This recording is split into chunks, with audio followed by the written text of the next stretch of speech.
আমার মতে সামর্থ্য থাকলে কখনোই গ্রামে থাকা উচিত নয়।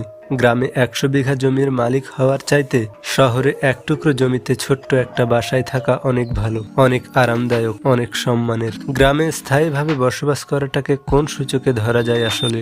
এখানে বেশিরভাগ মানুষ এতটাই টক্সিক যে তারা নিজেরাই নিজেদের ব্যক্তিগত জীবনের চাইতে আপনার জীবন নিয়ে বেশি চিন্তিত। আপনার চুল বড় কেন? অনার্সে পড়া সত্ত্বেও মেয়ের বিয়ে দেন না কেন? 25 বছর বয়সেও আপনি বেকার কেন? আপনার কোনো ব্যাচমেট বা আপনার সমবয়সী কেউ যদি বিদেশে গিয়ে লাখ লাখ টাকা কামায়, তাহলে আপনি এখনো লেখাপড়া করছেন কেন? এসব আজগুবি বিষয় নিয়ে তাদের অনেক টেনশন। মাঝে মধ্যে তারা এমন কোনো বিষয় নিয়েও চিন্তিত হয় যেসব বিষয় নিয়ে আপনার ফ্যামিলিও মাথা ঘামায় না। গ্রামের টক্সিসিতে আরও একটা বিরাট পার্ট হচ্ছে ঝগড়া করা। আপনি এমন কোনো বাড়ি খুঁজে পাবেন না যেখানে জায়গা জমি নিয়ে বিবাদ বা বিরোধ নেই। প্রত্যক্ষ ও পরোক্ষভাবে এই ফ্যামিলি সেই ফ্যামিলি একজন আরেকজনের সাথে ঝগড়া লেগেই থাকে। জায়গা জমি নিয়ে মামলা মোকদ্দমা, অশ্লীলভাবে গালাগালি, মাথা ফাটাফাটি, এমনকি মার্ডার চলতেই থাকে হরহামেশা। একজন আরেকজনের নামে গোপনে প্যাচ লাগিয়ে ঝগড়া বাঁধিয়ে দেওয়া, কাউকে পছন্দ না হলে তার নামে জনে জনে কুচ্ছা রটনা করা, এমনকি কারো বিবাহের প্রস্তাব আসলেও গোপনে প্যাচ লাগিয়ে দেওয়া যেন গ্রামের মানুষের নিত্যদিনের কাজ। গ্রামের বেশিরভাগ মানুষ এতটাই অজ্ঞ যে তারা সফটওয়্যার ইঞ্জিনিয়ার বোঝে না, ইলেকট্রিক্যাল ইঞ্জিনিয়ার বোঝে না, এমনকি MBBS ডাক্তার মানেও তারা বোঝে না। তাদের কাছে সরকারি চাকরি মানেই পুলিশ হোক সে কনস্টেবল, আর্মি হোক সে সৈনিক, পিয়ন কিংবা প্রাইমারি স্কুলের শিক্ষক, সবগুলোই তাদের কাছে সরকারি চাকরির মানদণ্ড।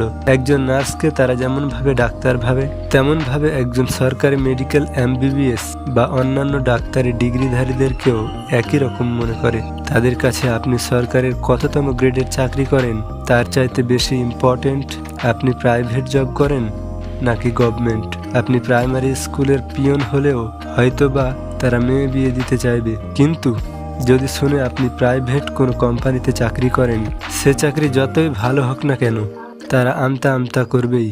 তাদের কাছে আপনার উচ্চশিক্ষা গ্রহণের চাইতে আপনার যেই বন্ধু SSC পাশ করার পরেই কনস্টেবল, সৈনিক কিংবা যারা বিদেশে লেবারের কাজ করতে গিয়েছে তাদের দাম অনেক বেশি। আর টক্সিসিটির একদম বিরক্তিকর একটা পার্ট হচ্ছে গ্রামের চায়ের দোকানগুলো। প্রতিটি চায়ের দোকানে চায়ের কাপে চুমুকি ওঠে গিবত দিয়ে, যেখানে কার বউ এর বাচ্চা হচ্ছে না, কার ছেলে মেয়ের বিবাহ হচ্ছে না থেকে শুরু করে রাজনীতি, অর্থনীতি, খেলাধুলা, কোনোটারই গবেষণা বাকি থাকে না, যার মধ্যে অধিকাংশই আবার গুজব।